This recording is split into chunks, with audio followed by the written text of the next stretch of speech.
un momento storico come questo, che stanno attraversando quasi tutti i paesi del bacino del Mediterraneo, è un onore per la nostra università e per il Dipartimento di Studi Umanistici avere qui a Ferrara Rachida Trichi, docente di estetica e filosofia dell'arte all'Università di Tunisi, per tenere una conferenza organizzata dal Laboratorio di Studi Urbani, diretto dai colleghi professor Giuseppe Scandurra e Maria Antonietta Trasforini. La conferenza ha trattato il tema delle arti contemporanee e contesto sociale e politico in Tunisia.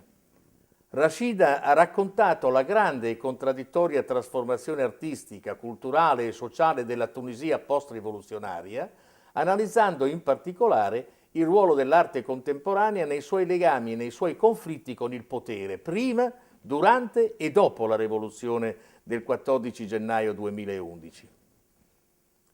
Profonda conoscitrice del mondo dell'arte tunisina, Rachida Trichi è autrice di numerose pubblicazioni e ha curato molte mostre d'arte in Tunisia e all'estero, esplorando le nuove identità e pratiche artistiche dell'arte contemporanea nei paesi del Nord Africa ben prima dell'irruzione delle primavere arabe.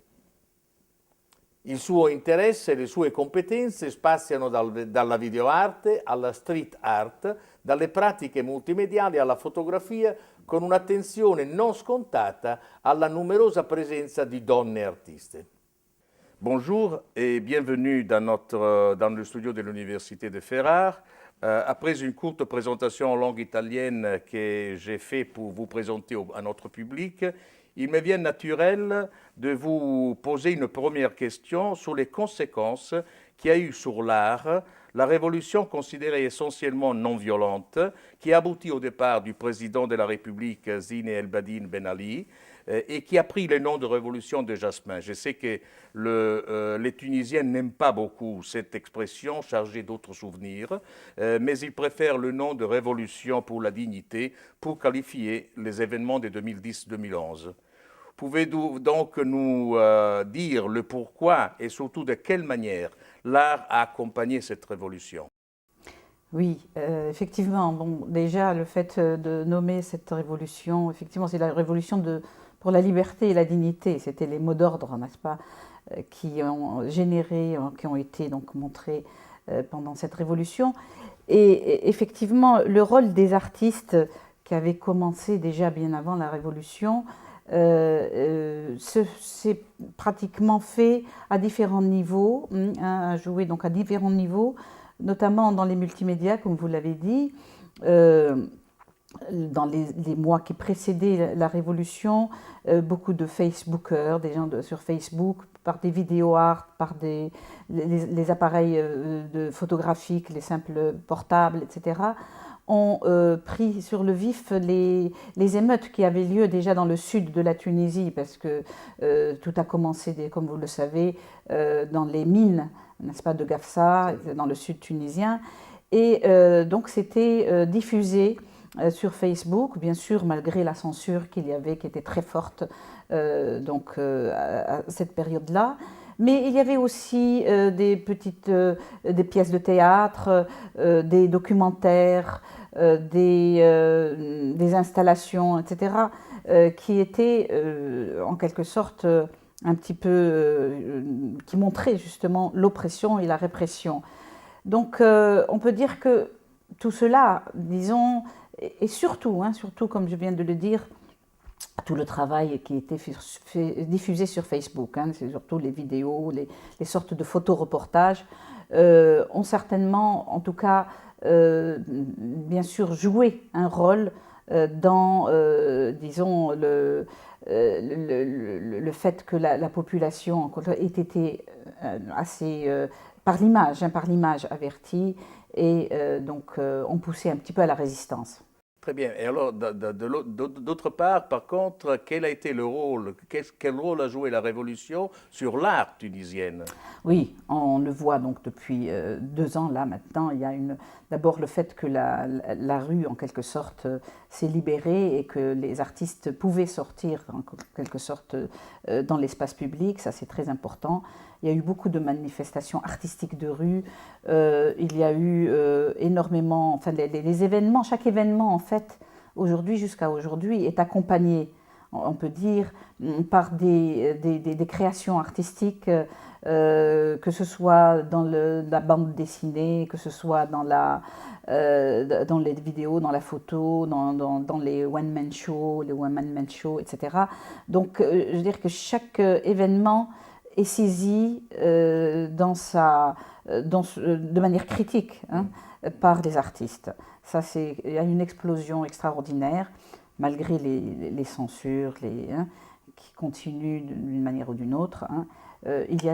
Cette résistance s'est amplifiée. Alors, ça veut dire, si j'ai bien compris, que cette révolution a joué un rôle important non seulement sur les transformations sociales, mais qui sont intervenues dans le pays, bien sûr, mais aussi, disons, dans une transformation même des langages artistiques utilisés. Est-ce vrai? Qu'en pensez-vous? Dans le langage, par exemple, il y a des choses nouvelles, n'est-ce pas, qui sont apparues depuis cette année notamment. Comme je viens de vous le dire, nous avons une floraison, je dirais, de performances, hein, de woman show et de man show, aussi de petites pièces de théâtre rapide, d'intervention dans la rue, hein, d'intervention comme ça, sauvage, dans la rue.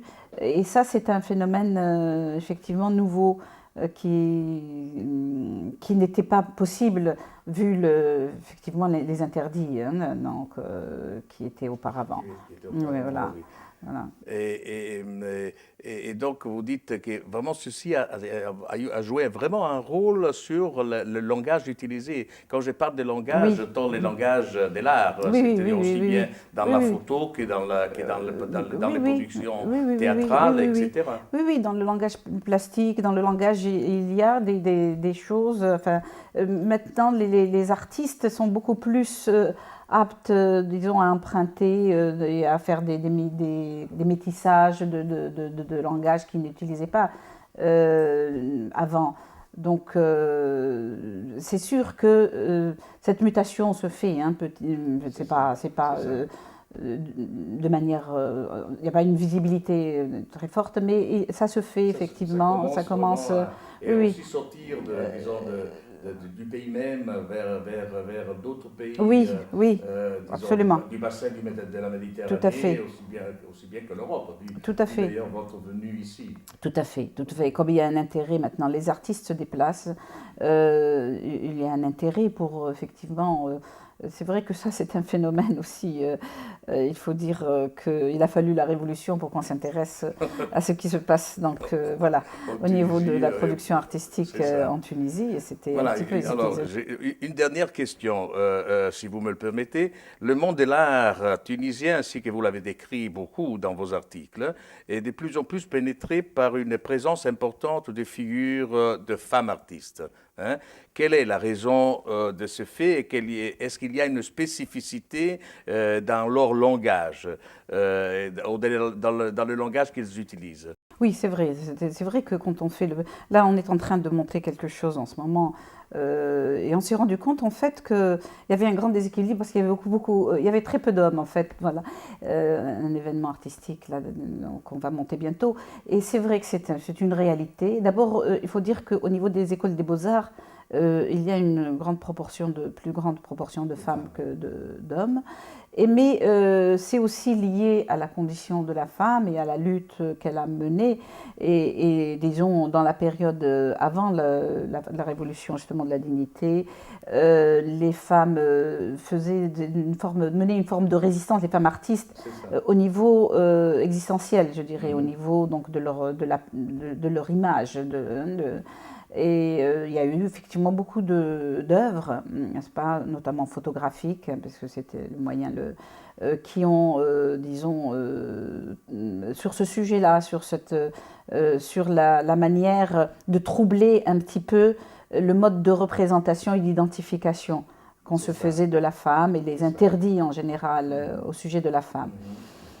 Et effectivement, les femmes, parce que la cause des femmes, effectivement, d'abord, il y a un militantisme politique, il y a des associations, des femmes démocrates qui sont très, très importantes depuis Depuis la Révolution. Voilà. Depuis même avant. Même avant. Même avant. Malgré le code du statut personnel, malgré le fait que, effectivement, la Tunisie est connue pour être le pays où la légalité, n'est-ce pas, permet à la femme le plus de liberté dans le monde arabe.